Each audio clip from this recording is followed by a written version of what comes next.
Hi, I'm Shahid Buttar from the Bill of Rights Defense Committee. I'll be reading the excerpts from the testimony of FBI agent, Special Agent, that is, Ali Soufan, of the Senate Judiciary Subcommittee on Administrative Oversight on May 13, 2009. Mr. Chairman, committee members, thank you for inviting me to appear before you today. I personally interrogated many terrorists we have in our custody and elsewhere, and gained confessions, identified terror operatives, their funding, details of potential plots, and information on how Al-Qaeda operates, along with other actionable intelligence. The approach I used is the informed interrogation approach, and is rooted in the experiences and lessons learned during World War II and from our counterinsurgency experience in Vietnam that generated the Army Field Manual. This approach is based on leveraging our knowledge of the detainee's culture and mindset, together with using information we already know about him. There are three primary points of influence on the detainee. First is the fear that he feels as a result of his capture and isolation from his support base. The interrogator becomes the one person he can talk to and who listens to what he has to say, and he uses this to encourage the detainee to open up.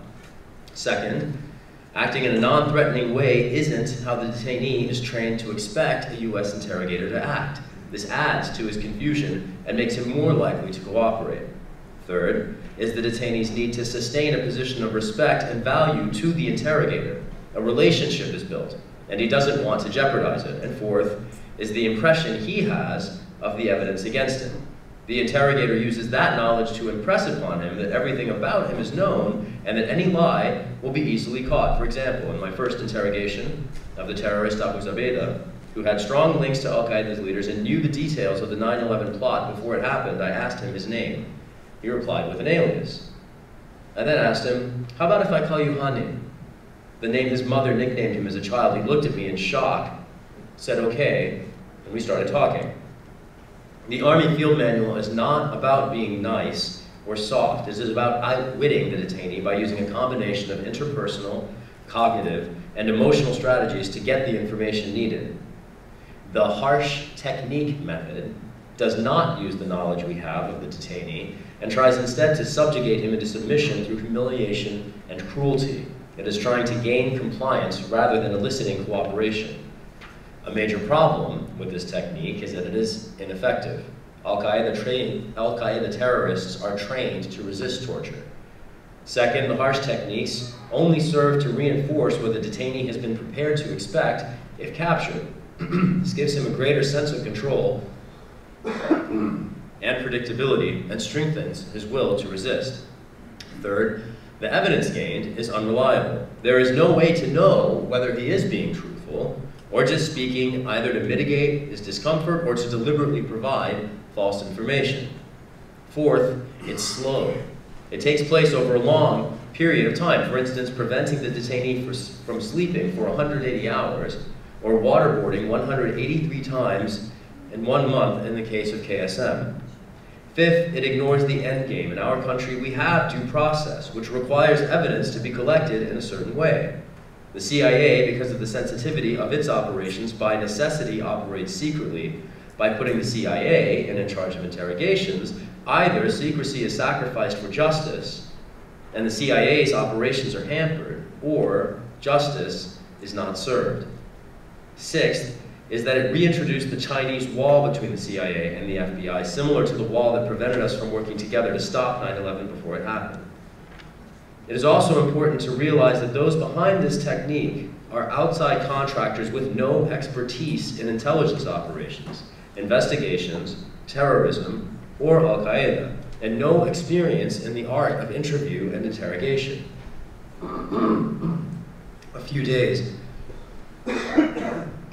A few days after we started questioning Zubaydah, the CTC interrogation team finally arrived from DC with a contractor, and we were removed. The new hard techniques did not produce results as he shut down and stopped talking. Nudity and low-level sleep deprivation was being used. After a few days of getting no information, we again were given control of the interrogation. Within a few hours, he started talking again and gave us important, actionable intelligence. After a few days, the contractor introduced loud noise and then temperature manipulation. Throughout this time, my fellow FBI agent and I, along with the top CIA interrogator, protested, but we were overruled.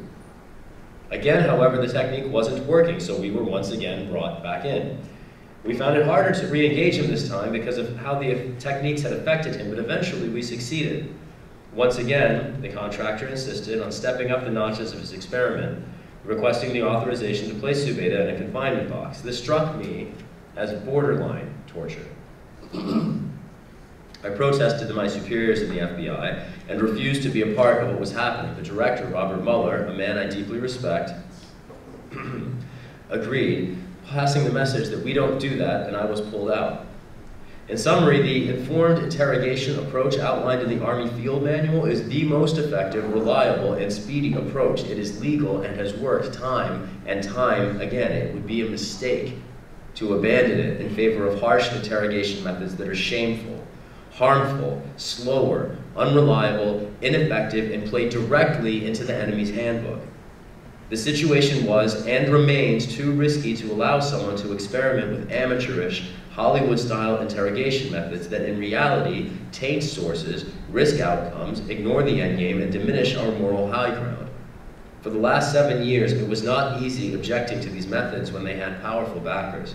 But I took an oath swearing to protect this great nation. I could not stand by quietly while our country's safety was endangered and our moral standing damaged. Thank you.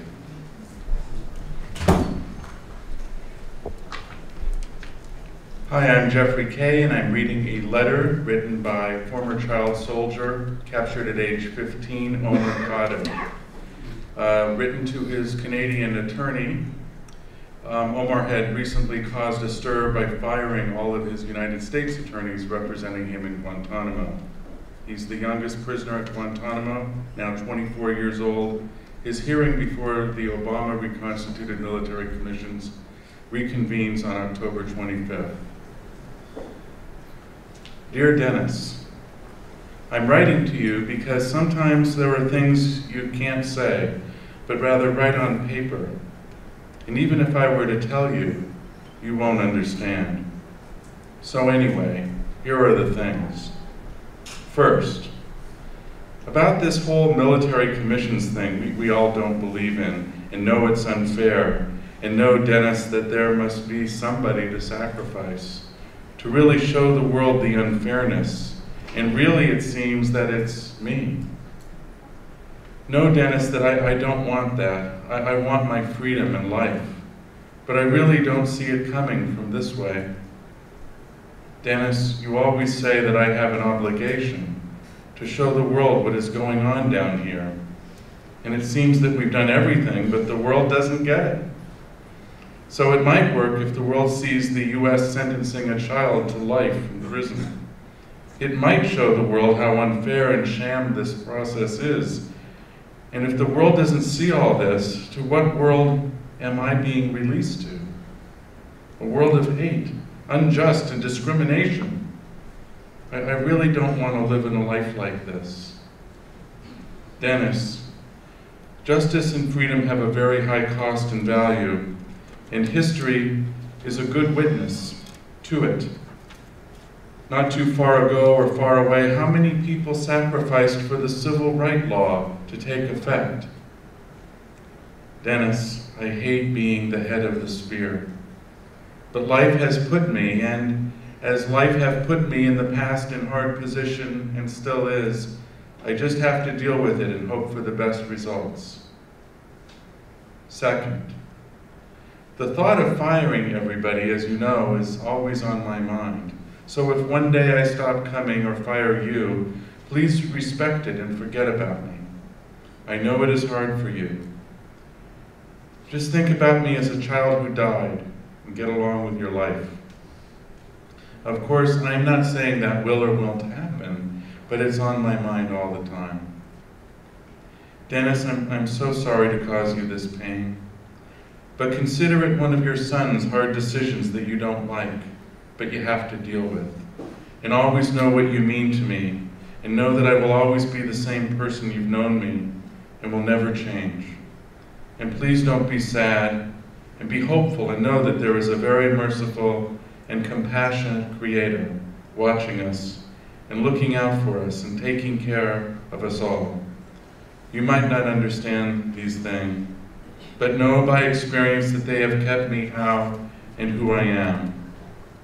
With love and my best wishes to you and the family and everybody who loves me, and I love them back in Canada, and I leave you with hope, and I am living on it, so take care. Your truly son, Omar. 26 May 2010, 11:37 a.m. P.S.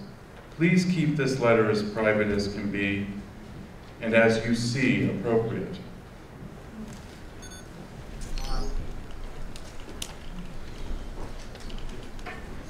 Hello, my name is Deborah Major, and I'm reading a piece that I wrote on torture song.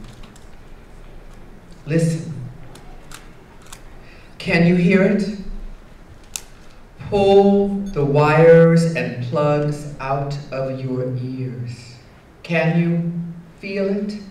Cut through our wax delusions, a ragged scream pouring like hot oil inside and around our blistering spirits. Someone is screaming right now, at this moment.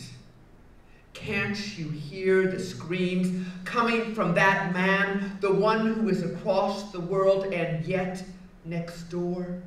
His screams burn through dark, hooded, thick-walled, iron-bolted citadels. And when he screams, he is alone, except for the one who beats him.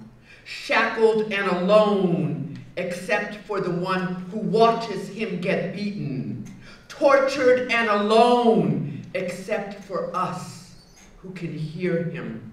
Underneath the news reports, in a corner of our memory, someone is screaming right now. At this moment, we can hear him weeping and begging and praying until he is stilled forever. And another takes his place, and another joins in, and another, until the dissonant chords of their knotted howl begin to strangle us. Or maybe it is not those screams we are hearing.